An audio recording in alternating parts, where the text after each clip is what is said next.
जय श्री कृष्णा।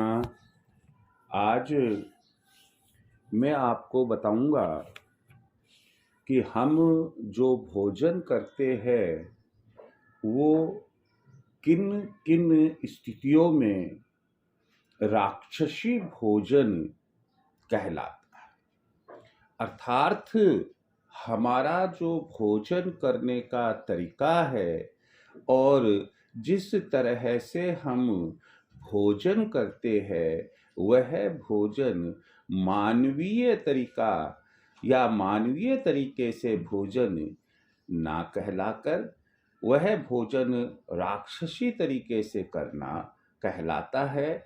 और उससे हम न केवल अन्न देवता का ही अनादर करते हैं बल्कि विज्ञान यह कहता है कि इस तरह से भोजन करने से हमारे शरीर का, हमारी जो बायोलॉजी है, हमारे शरीर का संतुलन बिगड़ता है। चाहे उससे हमारी किडनी खराब हो, चाहे उससे हमारा स्टोमक खराब हो, चाहे उससे हमारे लंग्स खराब हो, स्मॉल इंटेस्टाइन या लार्ज इंटेस्टाइन खराब हो, चाहे हमारा उससे ब्लड प्रेशर कम या ज़्यादा हो, लेकिन निश्चित है कि वह हमारे लिए बड़ा ही हानिकारक होता है।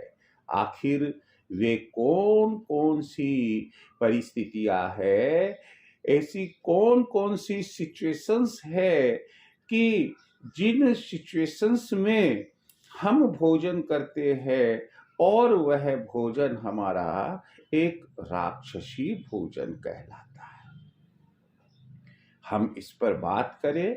आपसे यही कहना चाहूँगा कि यदि आपने मेरे चैनल को सब्सक्राइब नहीं किया है, सब्सक्राइब करें और आप पूरी बात सुनें। मैं अपने हर वीडियो में यही कहता हूँ कि चाहे आप सब्सक्राइब करें ना करें, शेयर करें ना करें, आप लेकिन जो बात आपके लिए बताई जा रही है आप उसे पूरा अवश्य सुने। आप ये मान कर चले कि उसमें कहीं न कहीं आपका, आपके परिवार का हित निहित है। और यही वजह है कि YouTube चैनल पर यह इस प्रकार के एपिसोड में या मेरे जैसे जो व्यक्ति जो सकारात्मक सोच रखते हैं वो अपलोड करते हैं। अब मैं आपको जो बात बताने जा रहा हूं कि राक्षसी भोजन कब कोई भोजन कहलाता है। सबसे पहली बात इसमें यह है कि अगर आप भोजन करते समय हेट यानी कि केप लगा लेते हैं, केप है, हेट है, साफा है, यदि ये लगाकर आप भोजन करते हैं तो इसे राक्षसी भोजन की श्रेणी में रखा जाता है। निश्चित रूप से हमारे बड़े बुजुर्ग कहते हैं कि जिस समय हम भोजन करें, चाहे आप परंपरागत तरीके से साफा बांधते हो, चाहे आप एक मजबूरी में हेट या केप लगाते हो, आप भोजन करते वक्त अपना हेट या केप या साफा या रुमाल जो भी आपके सिर पर है आप उसे हटाकर ही भोजन करें। अन्यथा आपकी बॉडी के लिए, आपके स्वास्थ्य के लिए बड़ा ही हानिकारक होगा। और चूंकि राक्षस हानि ही पहुंचाते हैं इसलिए ऐसे किए गए भोजन को ही राक्षसी भोजन कहते हैं। दूसरी बात है इसमें कि यदि आप दक्षिण की तरफ मुंह करके भोजन करते हैं तो दक्षिण की तरफ मुंह करके जो भोजन किया जाता है उसे भी राक्षसी भोजन कहते हैं। कारण क्या है?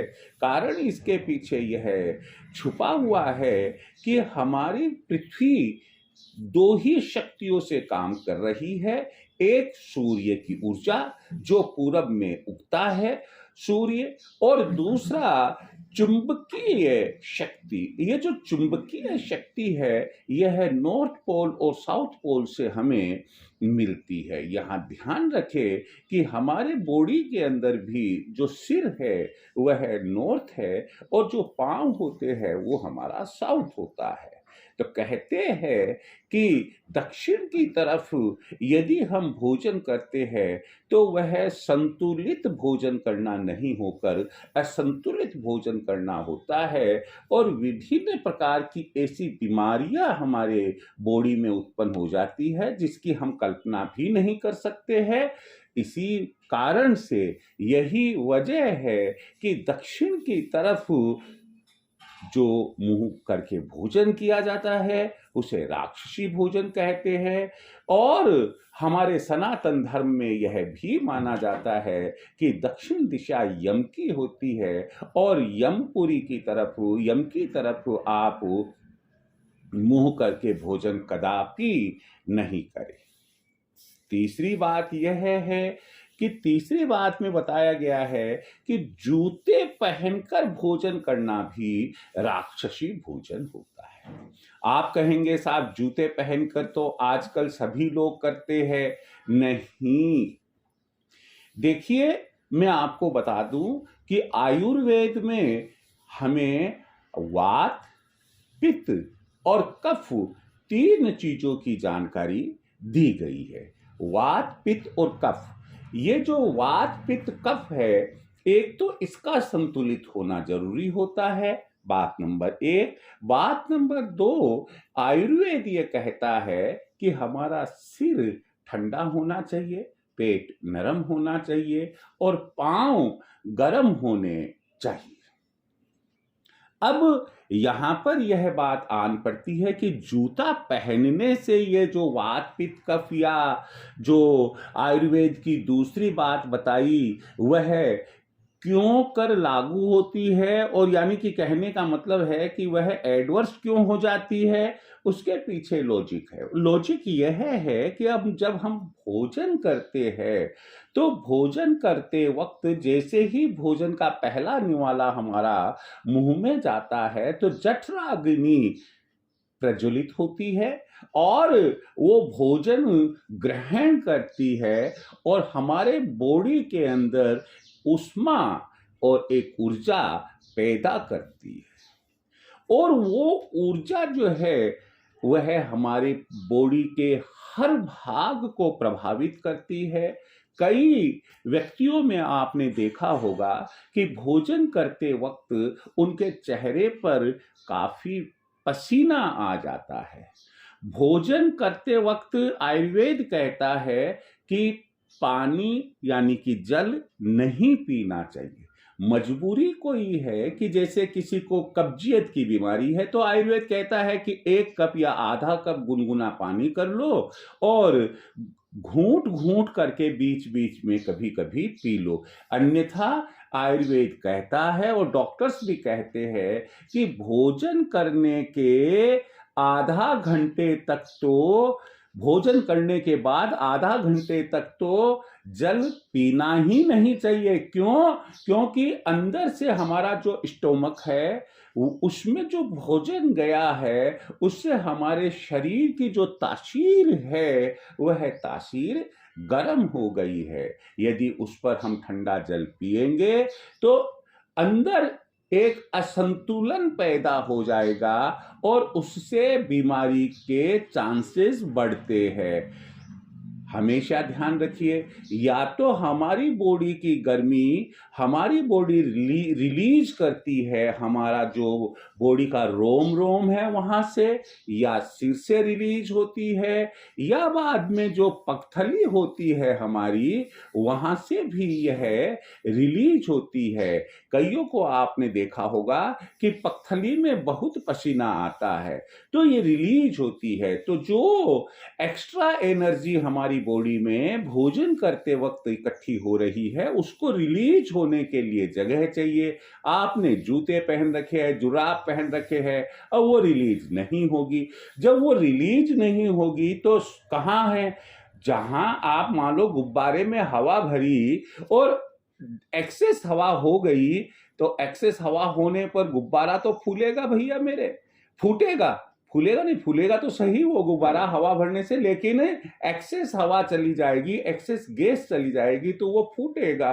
तो ऐसे ही हमारी बॉडी में जो एक्सेस जो एनर्जी हो गई है, अगर उसको रिलीज होने का रास्ता पगथली है तो वो पगथली से रिलीज नहीं होगी, बट नेचुरल असंतुलन हमारी बॉडी में होगा। तो यही कारण है। अब पुराने लोग ये तो कह नहीं सकते कि भाई आप इस वजह से ना करें, उन्होंने यह समझाते हुए कि ताकि आम आदमी को जल्दी समझ में आ जाए कि ये जो भोजन आप कर रहे हैं वो सात्विक तरीके से नहीं कर रहे हैं, बल्कि तामसी तरीके से कर रहे हैं, और यह आपके द्वारा किया गया भोजन राक्षसी भोजन है। इससे बचने के लिए आप अपने जूते चप्पल उतारे। मैं आपको एक बात और ऐड यहां करना चाहूंगा कि देखिए, यही नहीं बल्कि अपना तो आयुर्वेद क्या कहता है कि अगर आपको संतुलित भोजन ग्रहण करना है और स्वास्थ्य लाभ लेना है तो पांव को दोनों को धोकर और बिना पहुंचे हुए, यानी कि पांव गीले ही रहने दीजिएगा और भोजन कीजिएगा। तब आपका वह भोजन आपके स्वास्थ्य के लिए बेनिफिशियल होगा, बहुत बहुत लाभकारी होगा, और कई सी बीमारियों से आपको छुटकारा भी मिलेगा। चौथा और अंतिम बिंदु जो यहां आ रहा है कि राक्षसी भोजन और किसे कहते हैं, ये है चौथे नंबर पर है खड़े खड़े भोजन करना। हमारे किसी भी शास्त्र में इस बात का उल्लेख नहीं है कि आप भोजन खड़े होकर करें, बल्कि हमारे सनातन धर्म में तो साफ बात है, खुद के लिए भी आसन होना चाहिए, भोजन के लिए भी आसन होना चाहिए, पूरब की तरफ मुंह करके बैठना चाहिए, बिना टीवी, यानी कि टीवी ना चल रहा हो, मोबाइल ना चल रहा हो, इधर उधर की गपशप नहीं चल रही हो, और इस तरह से भोजन करने पर ही वो भोजन हमारे लिए भोजन का काम करता है, हमारे लिए एक संतुलित भोजन होता है और हमें स्वास्थ्य लाभ प्रदान करता है, हमारी बॉडी के लिए अच्छा होता है। कहीं पर भी इस बात का उल्लेख नहीं मिलता है कि किसी ऋषि मुनि ने या उनके शिष्यों ने खड़े खड़े चलते फिरते भोजन किया हो। तो आप अब कहेंगे कि साहब आजकल तो बफेट सिस्टम है, यही व्यवस्था है, तो इसका तो मैं आपको देखिए कुछ कह नहीं सकता, और ना मैं कोई बुराई किसी प्रकार की किसी सिस्टम की कर रहा हूं। यहाँ मैं तो जस्ट केवल आपको यह कर रहा हूं कि हमें बैठकर भोजन करना।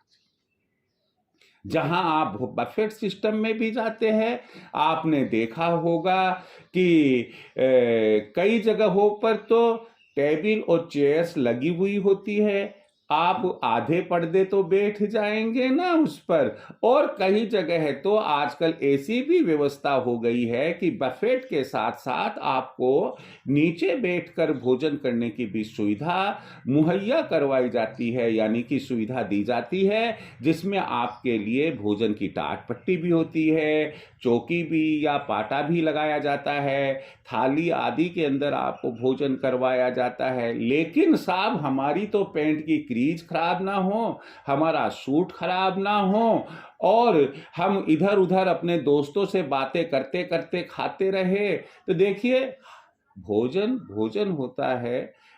हमारे पास में भोजन के बाद में भी बहुत समय होता है दूसरी अन्य बातें करने का।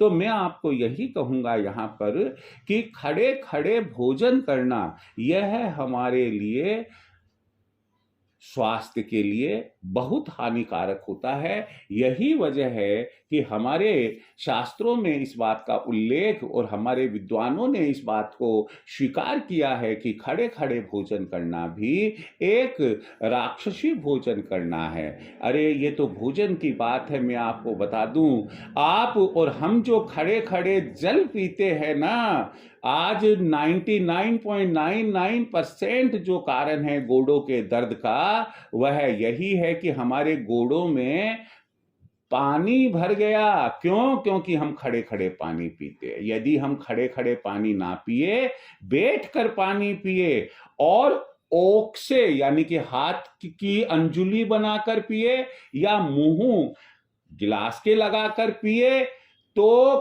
कहना ही क्या है। हाँ, खड़े खड़े जो पीने की चीज है वो भी मैं बता देता हूं। अगर आप दूध खड़े खड़े पीते हैं तो वह आपके लिए अति लाभदायक होता है, लेकिन है सब विपरीत बात। दूध हम बैठकर अपने पलंग पर या कहीं पर बैठकर ही पीते हैं। खैर, जैसी भी स्थिति है, तो राक्षसी भोजन कब कहलाता है?